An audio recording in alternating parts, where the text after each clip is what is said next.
Eh bien salut tout le monde, j'espère que vous allez bien. On se retrouve aujourd'hui dans la vidéo de présentation annuelle de la Mangatech et de son avancée. Pour ceux qui n'auraient pas vu la vidéo de 2021, ne vous en faites pas, on va revoir tout ensemble dans cette vidéo.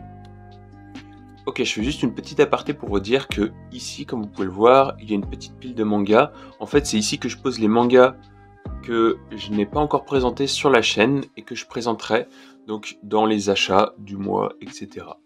Donc c'est parti, je vous propose de commencer sans plus tarder par le début.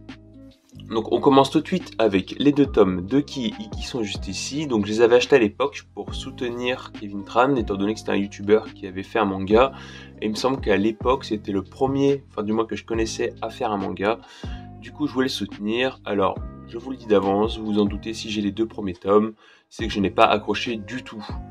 Alors après, si vous êtes amateur de ce genre d'histoire, un peu enfantine, qui n'a pas vraiment de fond à proprement parler, qui est juste un manga de personnes qui voulaient faire un manga, Kevin Tran voulait juste faire un manga, je peux vous le conseiller éventuellement. Juste à côté, du coup, ici vous avez les 5 premiers tomes de l'ancienne édition de Fullmetal Alchemist. Fullmetal Alchemist que je ne présente plus aujourd'hui, même encore de nos jours, c'est un best-seller que je vous invite à soit regarder en animé, que ce soit celui de base ou Brotherhood qui suit le manga, ou alors directement acheter les mangas. Alors en revanche, je ne vous conseille pas d'acheter cette version-là, je vous conseille peut-être d'acheter la nouvelle version grand format. Elle est plus chère, mais d'un autre côté elle est plus jolie, et au moins vous pourrez avoir tous les tomes sans vous casser la tête à les chercher. Encore à côté, on a les 3 premiers tomes de Tokyo Ghoul. Tokyo Ghoul qui est un manga auquel j'ai accroché pour la première saison. Alors en manga, je ne sais pas où ça s'arrête, mais j'ai accroché à point la saison et je voulais acheter les mangas pour voir un petit peu au niveau de l'auteur, comment ça a été dessiné, etc. Donc la suite, personnellement, je n'ai pas accroché. Peut-être qu'un jour, il y aura une vidéo de présentation MAS sur Tokyo Ghoul, je ne sais pas. D'ici là, je peux vous conseiller, du moins si ce n'est que mon avis, la première saison. Après, c'est à vous de voir si ça vous plaît ou pas. Ensuite, on enchaîne avec les 2 premiers tomes de Berserk, du défunt Kentaro Miura. C'est malheureux, mais le manga s'est arrêté. On ne sait pas aujourd'hui si les assistants vont continuer le manga de Kentaro Miura, parce qu'apparemment il aurait laissé des notes, etc. En tout cas, je fais partie de l'école de ces gens qui ne sont pas pour la continuité de Berserk. Pourquoi ? Parce que même si ces assistants le continuent, ça ne sera plus pareil. On n'aura plus le génie Kentaro Miura derrière. Malgré qu'il y ait les notes de ce dernier, si la rumeur est vraie, ça ne sera plus pareil, on ne peut pas dire autrement. Donc je suis pour que ça s'arrête, et d'ailleurs je compte acheter tous les mangas Berserk, parce que c'est quand même une œuvre de Dark Fantasy, donc qui reste très qualitative malgré tout.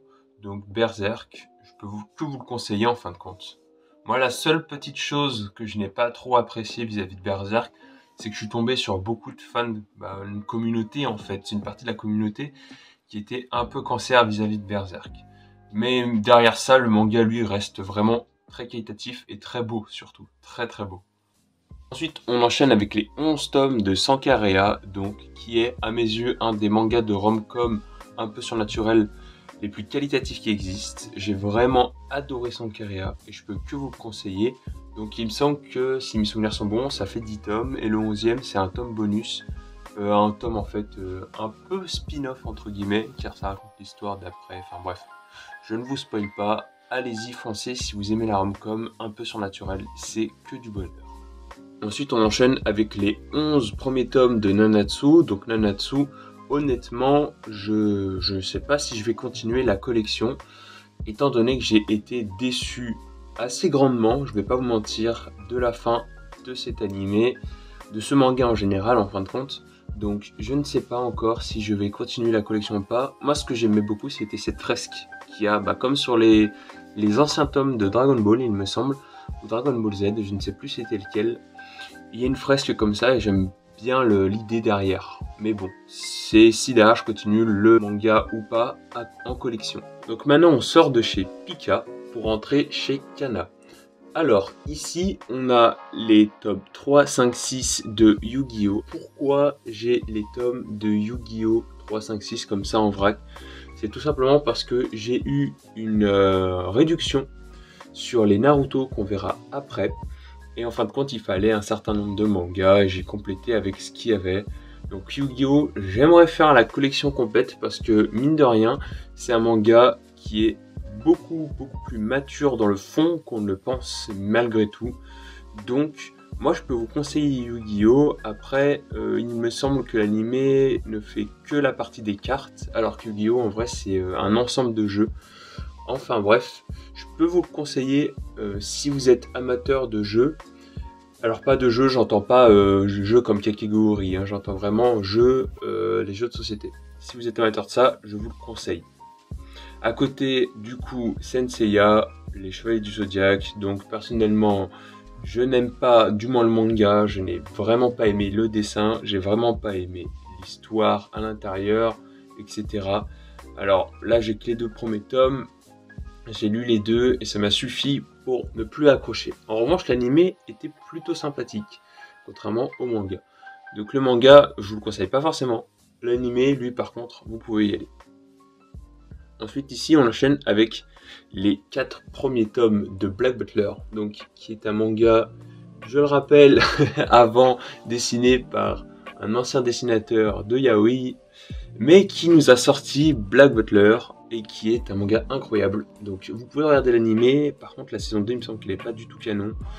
Enfin bref, moi je vous conseille dans tous les cas le manga, parce qu'en animé, même si c'est très beau, il y a de très belles musiques, etc., il faut s'arrêter à la saison 1, et puis il y a le film aussi, je crois que je n'ai pas vu d'ailleurs. Erreur de ma part, il faudra que je le voie. Vous pouvez y aller les yeux fermés. Donc j'en profite avant de passer au 2e étage pour vous montrer le goodies du premier. Donc c'est une boîte de cartes à jouer Naruto que j'ai acquérie il y a très longtemps, qui malheureusement est abîmée ici. Donc il me semble que j'en avais parlé dans l'épisode tout simplement de la présentation de la Mangatech 1. En fait c'était à cause d'une chute de bibliothèque, tous mes mangas sont abîmés, enfin bref, un truc qui m'a brisé le cœur. Je ferai une vidéo anecdote là-dessus si ça intéresse des gens, mais voilà. Je voulais quand même vous présenter cette boîte qui me tient beaucoup à cœur car je l'ai depuis très longtemps. Donc on attaque cet étage avec toute la collection d'Assassination Classroom en 9, car je sais que beaucoup de personnes l'ont en occasion, mais moi je l'ai en 9, donc c'est plutôt cool, je suis content de ça. J'ai toujours voulu la commencer, dans tous les cas je l'ai commencé en 9, et j'ai toujours voulu la continuer en 9 du coup, comme ça il n'y avait aucun souci de cohérence vis-à-vis de l'achat de ces derniers. Donc Assassination Classroom, pareil, je ne rappelle pas ce que c'est, je pense que tout le monde connaît ici. C'est de la très bonne qualité. Personnellement, je préfère la lecture manga, mais vous pouvez très bien la regarder en animé, il n'y a aucun souci là-dessus. Moi, je pense que l'écriture, objectivement, est bonne pour Assassination Classroom, donc vous pouvez foncer. Donc ensuite, on enchaîne avec les 4 premiers tomes de Bon Nippon Poon. Alors déjà, avant tout, chez Big Kana, et ce que j'aime beaucoup, c'est ses couleurs. Elles sont un peu flashy, mais pas trop, assez ternes quand même dans le fond, et je les trouve très jolies. Et il me semble que chaque tome a une couleur différente, et j'aime beaucoup cette idée-là, un petit peu multicouleur, mais pas trop exubérant non plus. Je trouve que ça passe vraiment bien, surtout pour une série comme Bon Nippon Poon, ça apporte beaucoup de couleurs, et ça contraste beaucoup avec ce seinen, qui nous raconte une histoire réelle sur des faits atroces qui sont arrivés. Il me semble que c'est l'auteur, il me semble que c'est une biographie, mais je suis pas sûr. Mais voilà, moi j'ai commencé le premier tome, mais j'ai pas continué parce que je veux tous les tomes avant de le finir. Comme ça, je peux les enchaîner sans aucun souci. En tout cas, Bon Nippon Poon, je vous conseille, vous pouvez le lire sans problème. En revanche, petit disclaimer pour les personnes qui sont dépressives ou quoi, ou qui traversent une mauvaise phase de leur vie, c'est peut-être pas judicieux de le lire tout de suite. Attendez d'être en bonne santé mentale pour tout simplement commencer la lecture, car vraiment, c'est pour les personnes sensibles, ça peut être dur à lire, je peux le concevoir. Ensuite, on enchaîne avec les 3 premiers tomes de Bakuman, donc du fameux duo Oba Obata. Donc c'est très bon. Bakuman, je n'ai pas continué pour la simple et bonne raison que les mangas que j'achète sont d'occasion et que je les ai achetés au fur et à mesure dans un contexte très particulier. Mais du coup, je voulais continuer le manga dans cette optique-là, donc actuellement, je ne le continue pas, mais j'achèterai les 20 tomes, il me semble qu'il y en a 20, et puis je reprendrai du début, il n'y a pas de souci, pour me remettre à la page. Enfin bref, Bakuman, j'ai beaucoup aimé, ça peut intéresser les personnes qui tout simplement se lancent dans le domaine du mangaka au Japon. Le manga explique comment ça se passe là-bas vis-à-vis de la publication de manga. Donc ensuite on enchaîne avec Naruto. Donc Naruto, je pense que je n'ai pas besoin de vous présenter, étant donné que c'est un des mangas les plus connus qui existent, car il fait partie des 4 piliers de la sphère manga, qui sont Naruto, One Piece, Dragon Ball et Bleach, qui ont été 4 mangas porteurs de l'importation en Occident. Donc ici je pense que vous connaissez tous. Moi ce que je peux vous conseiller, c'est de tout simplement lire Naruto jusqu'à l'arc Pain, car c'est ici que tout simplement Kishimoto voulait arrêter son manga avant qu'il y ait la pression de son éditeur et du public. Donc si ça vous plaît jusqu'à Pain, et bah tout simplement vous pouvez arrêter là ou continuer si vous voulez savoir la suite. En tout cas, pour ceux qui sont intéressés par l'univers de Naruto, moi ce que je peux vous conseiller, c'est peut-être de lire Boruto si vous ne voulez pas vous attarder sur Naruto, car je trouve que tout simplement Boruto est la suite de Naruto, mais en excluant les erreurs qu'a fait Naruto. Car comme c'est un ancien manga, il n'avait pas tous les codes qu'a aujourd'hui tous les mangas sur lesquels ils peuvent se baser. Donc il a forcément fait des erreurs et Boruto les corrige. Donc niveau qualité, je trouve que, entre guillemets, Boruto c'est mieux. Après, je suis beaucoup plus attaché à Naruto. Je peux que vous conseiller si vous avez du temps pour consommer Naruto. On enchaîne avec 2 tomes anglais des séries Zelda. Donc ici, c'est du coup des éditeurs anglais. Donc je ne m'attarderai pas là-dessus, car justement, c'est les mêmes mangas que certains qui vont suivre, mis à part qu'ils sont anglais. Donc on rentre chez Soleil. Commençons par les 2 premiers tomes de Twilight Princess. Donc là, je l'ai en double. Tout simplement parce qu'on m'en a offert un à mon anniversaire, mais j'en avais déjà un. Donc c'est bien d'en avoir en double, dans le sens où si je veux faire de la revente, ou si tout simplement il y en a un qui s'abîme, et d'ailleurs ça m'était très utile, car lors de la chute de la Mangatech, mon ancienne Mangatech, justement le tome 1 de Twilight Princess, il me semble, oui c'est lui, il s'est abîmé, on le voit pas là, mais à l'arrière il s'est vachement abîmé. Je vais pas le sortir, je vais pas vous montrer, parce que sinon ça va me foutre automatiquement le seum, malheureusement. Mais du coup j'ai ce tome 1 pour rattraper justement la cassure. Donc les 2 tomes de Age ici. À côté on a les 2 tomes de Force World, les 2 tomes de Twilight Princess et le tome de Majora's Mask. Alors voilà, j'ai changé un petit peu l'angle de vue, j'espère que celui-ci ne vous dérange pas trop. Malheureusement, je ne peux pas faire bien mieux, car mon trépied ne descend pas assez bas. Mais on voit bien, et c'est le principal. Du coup, je termine avec la série Zelda. Donc ici, on a Link to the Past, Minish Cap et Phantom's Glass. Alors ce que je trouve dommage avec la série Zelda, c'est qu'elle n'a pas, il me semble pas qu'elle a Spirit Track, qui est un autre volet des Zelda, et aussi elle n'a pas Between Worlds. Alors ce n'est pas bien grave, hein, c'est juste 2 séries qui ne sont pas adaptées en manga, mais ça aurait été bien de les avoir pour avoir entre guillemets la série complète des Zelda, enfin du moins ceux qui sont communs. Évidemment je vous fais pas un dessin, moi qui aime beaucoup la licence Zelda, je n'ai pu qu'apprécier. Après, pour être objectif, l'écriture est très qualitative, on a beaucoup d'éléments qui sont apportés, donc là-dessus il n'y a aucun souci. Alors faites attention, il y a certains tomes qui sont officiellement dit par Nintendo non canon. Alors juste avant de passer à la suite, je voulais vous présenter les goodies de l'étage numéro 2. Donc ici, on a le coffret intégral de Albator 84, donc en Blu-ray. On a mon Death Note ici, donc qui n'est pas rempli, hein, je le garde uniquement pour la collection. Et enfin, on a le premier tome de Solo Leveling, donc Solo Leveling que je ne vais pas continuer en manga. Enfin, si on peut appeler ça un manga, on voit plus que c'est un comics. Parce qu'à la base, c'est un webtoon, donc ça se lit sur internet. Et en plus de ça, c'est beaucoup trop cher. Donc, personnellement, je ne continuerai pas la collection, comme vous pouvez le voir, 15 €. Je ne continuerai pas la collection des webtoons en papier. Donc voilà, on a fini du coup avec la collection, je rappelle, complète des Zelda que j'ai ici, actuellement sortie. Alors, il me manque quand même les Twilight Princess. Je les ai pas dans leur entièreté, mais ça sera un truc que je vais corriger très rapidement, il n'y a pas de souci. Donc ensuite on enchaîne avec du coup Kaze, et ici avec encore une fois du Oba-Obata, les Platinum End. Donc je les ai tous, j'ai un double tome 1, pareil, offert un anniversaire, mais j'ai le double, et ça fait toujours plaisir pour les mêmes raisons que je vous ai citées précédemment. Et ici, petite subtilité, le tome 10 est sous blister encore, et ça c'est cool, car pour ceux qui sont dans l'achat-revente de manga, dans les collectionneurs, je sais qu'il y en a, vous êtes au courant que ça vaut tout simplement un peu plus cher quand c'est sous blister, car c'est gage de qualité de conservation, tout simplement. Alors moi à l'époque je les avais lus en scan, donc j'ai pas eu besoin d'ouvrir le 10e. Mais dans tous les cas, je vous le conseille. C'est une sorte de Mirai Nikki. Je ne vous en dis pas plus. Je vous laisserai aller consommer ce manga. Alors, petite aparté, vis-à-vis de ce qu'ont déjà produit Obata, je trouve que c'est pas à la hauteur de ce qu'ils peuvent fournir.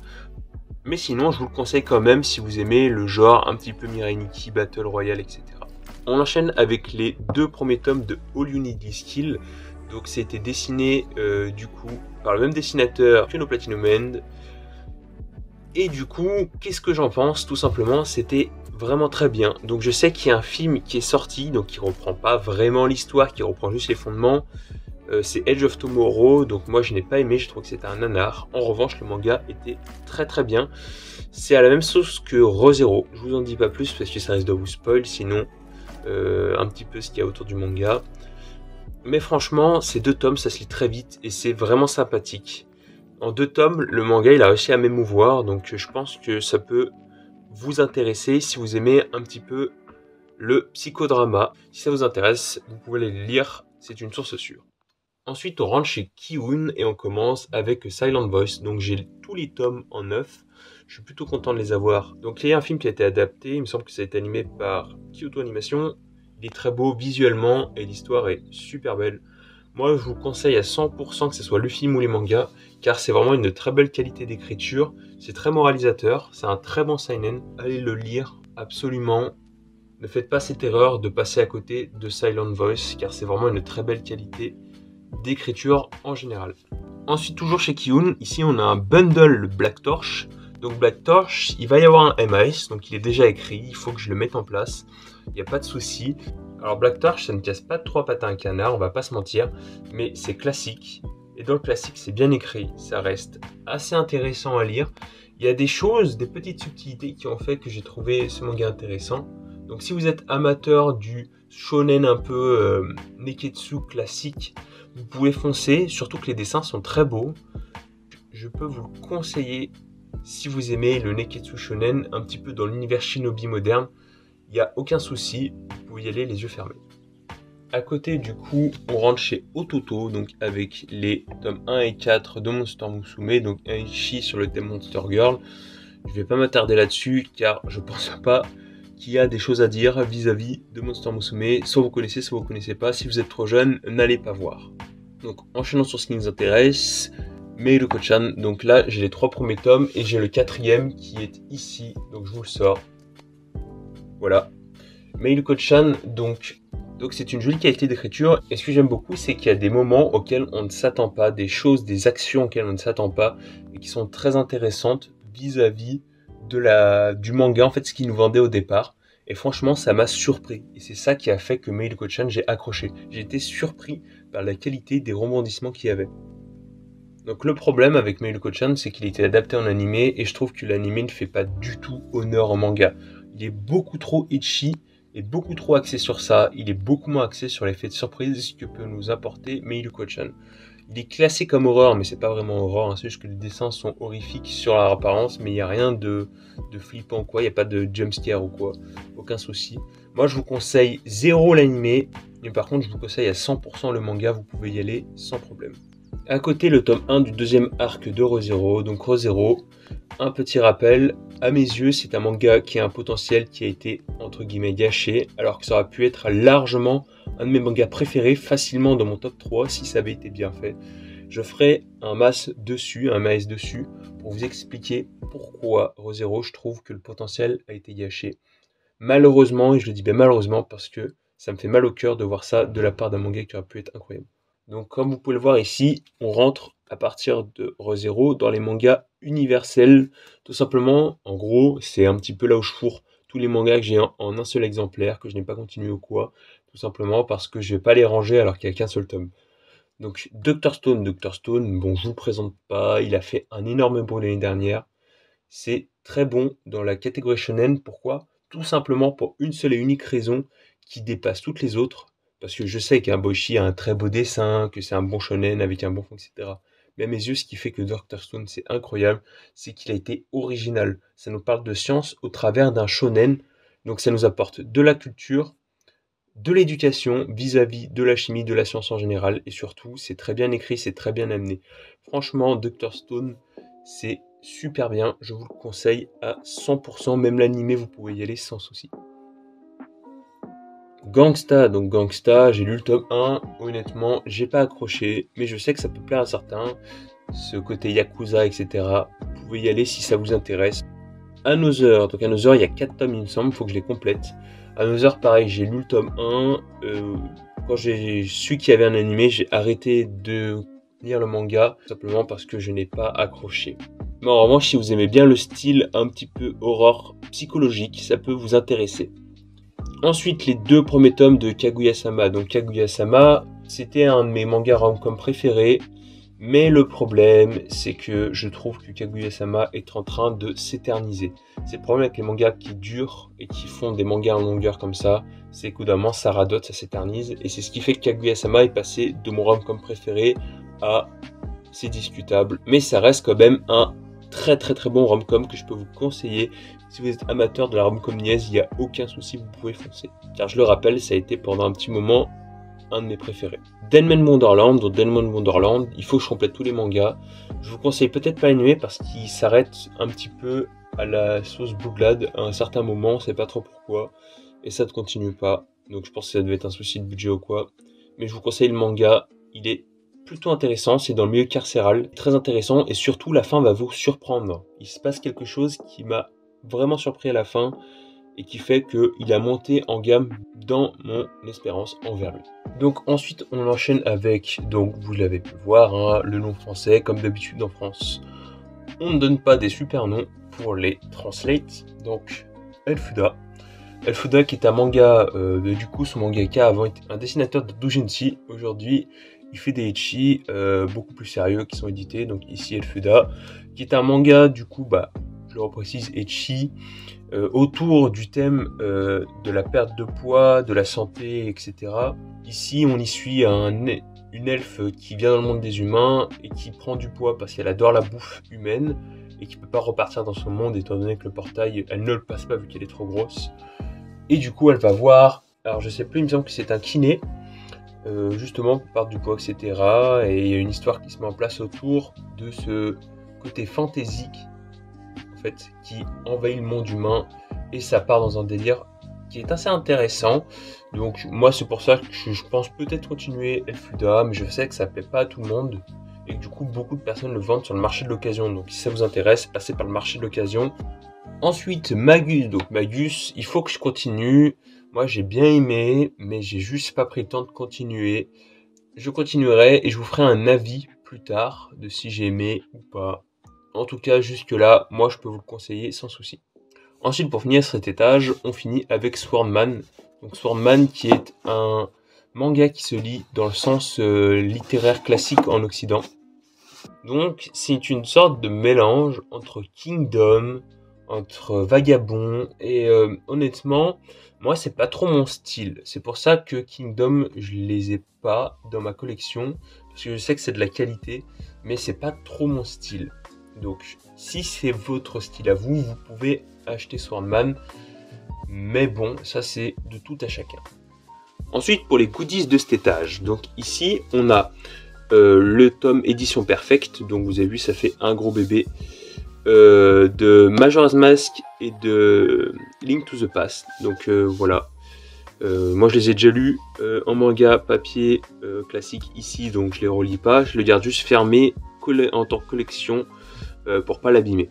Et le deuxième tome collector, du coup, Link to the Past, mais une autre version, donc la version classique, c'est l'ancienne version de Link to the Past, en fait, avec des dessins couleurs, et vous avez vu, très ancien. Donc, moi personnellement, pareil, je l'ai lu, j'ai pas trop accroché, je préfère largement la nouvelle version, mais je le garde parce que je suis sûr que celui-ci va prendre de la valeur. Donc les deux sont édités chez Soleil Manga. De toute façon, il n'y a que pour faire ça. Et franchement, je vous le conseille, si jamais ça vous intéresse, de voir un petit peu l'ancienne version de Link to the Past. Profitez-en pendant qu'il n'a pas pris de valeur, si jamais vous voulez lire ça, tout simplement. On enchaîne avec le reste de la collection. Donc vous avez vu que je les ai posés ici en vrac, tout simplement parce que je vais pas avoir le choix de faire une deuxième rangée par manque de place, tout simplement. Donc on commence avec chez Ototo Maïruko-chan que je vous ai déjà présenté. Donc je ne l'ai pas encore lu, c'est pour ça que je le laisse là et que je ne l'ai pas encore mis en bas. Mais il va descendre avec le reste des Maïruko-chan quand je l'aurai lu. En dessous, on a le tome 2 de Chainsaw Man. Donc le tome 1 est ressorti, il a été édité. Donc il faudra que je l'achète. Il faudra juste que je prenne le temps d'aller l'acheter tout simplement. Et je vais le faire quand j'irai faire un gros achat manga pour avoir tout simplement plusieurs mangas à vous présenter avec ceux qu'il y a juste au-dessus ici que je vous présente pas pour pouvoir vous faire la présentation des mangas mensuels, etc. comme j'ai l'habitude de faire. Reine d'Égypte, donc Reine d'Égypte, c'est un seinen assez intéressant, du coup autour de l'Égypte antique, vous vous en doutez. Je me suis arrêté au tome 1 parce que, voilà, c'est une sorte de slice of life assez intéressant chez Ki-hoon. Mais malheureusement, pareil, j'ai eu du mal à m'accrocher à l'histoire. Alors peut-être que par la suite ça devient beaucoup plus dynamisé, etc. Mais actuellement, c'est un manga auquel je n'ai pas tant accroché que ça. Je l'avais acheté à l'époque parce qu'il fallait un manga découvert, tout simplement parce que je voulais des nouveautés. Je n'ai pas été déçu. Et je pense que vous ne serez pas déçu si c'est votre style d'histoire, surtout si vous aimez l'Égypte antique. Donc vous pouvez y aller si c'est le cas. Donc ensuite, on enchaîne avec le top 1 de Jagan. Donc Jagan, c'est très barré, c'est un trait très particulier, c'est vraiment loufoque. Mais c'est pas là pour rien, ça dénonce en fait avec maturité la société actuelle ainsi que différents questionnements qu'on peut avoir sur celle-ci. Donc comment ça marche, quelles questions on peut se poser, quel avis on a dessus, etc. Et c'est très intéressant pour ça, surtout que c'est donné dans un style loufoque et ça change. Vraiment, Jagan, si vous avez l'âge de lire des choses un petit peu, on va dire, gore sur le bord, car il y a beaucoup d'actions vis-à-vis de ça, je vous le conseille à 100%. Vous pouvez y aller les yeux fermés, il n'y a aucun souci avec Jagan. Moi, je vais avoir la collection complète, c'est sûr et certain. En dessous, on a les 4 premiers tomes de Demon Slav. Donc Demon Slav, je sais pas si je vais tout simplement continuer en manga. C'est un manga ecchi classique, mais qui est plutôt sympathique à lire. Donc est-ce que je le continuerai, est-ce que je ne le continuerai pas dans le futur? À voir. Pour le moment, ça va, je peux continuer, il n'y a pas de souci. Même si par certains moments, ça peut s'allonger, ça reste quand même un ecchi classique, bien écrit, intéressant. À côté, on a Jizo, que c'est de la qualité, donc moi je conseille fortement de lire ce franga, car oui, c'est un auteur français. Donc c'est une histoire dramatique, hein, évidemment, fallait s'y attendre vis-à-vis de Jizo, mais franchement, aucune peur vis-à-vis de la qualité. Moi je vous le conseille, car je sais très bien que ça va être vraiment très intéressant à lire. Et enfin, pour clore cette collection, on finit avec les 2 tomes de Ku ou Kyu, vous prononcez comme vous voulez. Donc les 2 tomes colossaux, car à la base en manga ça s'articule en 4 tomes. Donc ça fait partie des mangas courts que je vous conseille, car c'est assez mature mine de rien, c'est intéressant, il y a de bons foreshadowing, donc ça reste classique, encore une fois, c'est ce genre de manga où ça recrée pas des codes, mais c'est très bien utilisé avec ce qu'il y a de base, et franchement, ça se laisse lire sans souci. Donc je peux vous conseiller si vous avez une envie de lire des mangas courts. Donc voilà, on a fait le tour un petit peu de cette mangatech. Donc un petit peu plus long cette fois-ci, car il y a un peu plus de choses quand même. Mais j'espère que cette vidéo vous a plu. Si c'est le cas, un petit pouce bleu. Les commentaires, je les lis tous sans aucun souci. Abonnez-vous, partagez. Ça me soutiendrait énormément dans la suite de la chaîne. D'ailleurs, si la vidéo de 2021 vous intéresse, elle sera dans les fiches juste au-dessus, donc ici il me semble, ou là-bas. Sur ce, moi je vous dis, tenez-vous bien jusqu'à la prochaine vidéo, en espérant que celle-ci vous a plu, et je vous dis salut tout le monde.